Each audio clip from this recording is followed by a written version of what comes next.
దేవుని వాక్యం చదువుకుందాం. సామెతల గ్రంథము 8వ అధ్యాయము 21వ వచనము. నన్ను ప్రేమించు వారిని ఆస్తికర్తలుగా చేయదును, వారి నిధులను నింపేదను. చాలు.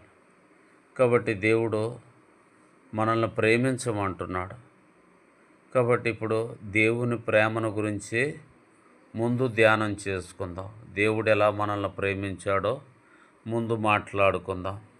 దేవుడు అంటాడు ఇర్మీయా గ్రంథములో, శాశ్వతమైన ప్రేమతో నేను నిన్ను ప్రేమించాను గనుక విడువక నీ ఎడల కృప చూపుచున్నాను అంటాడు. దేవుని ప్రేమ శాశ్వతమైనదే. మన జీవితకాలం అంతా కూడా దేవుడు మనల్ని ప్రేమిస్తాడు. అనగా పుట్టింది మొదలుకొని 95 ఏళ్ళు మనల్ని ప్రేమిస్తూనే ఉంటాడు.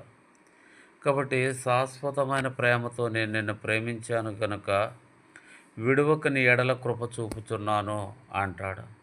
తర్వాత యోహాను సువార్తలు అంటాడు, దేవుడు లోకమును ఎంతో ప్రేమించెనో కాగా తన అద్వితీయ కుమారునిగా పుట్టిన వాని యందు విశ్వాసముంచువాడు నశింపక నిత్యజీవం పొందినట్లు ఆయనను అనుగ్రహించెను.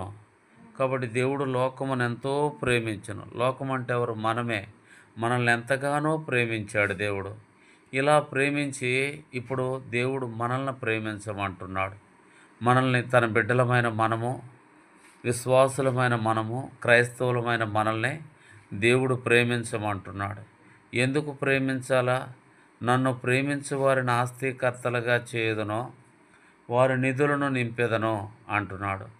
దేవుణ్ణి ప్రేమించడం ద్వారా మన ఆస్తి ఎక్కువ అవుతుంది, మన నిధులు నింపబడతాయి. అందుకే దేవుణ్ణి మనము విపరీతంగా ప్రేమించాలి.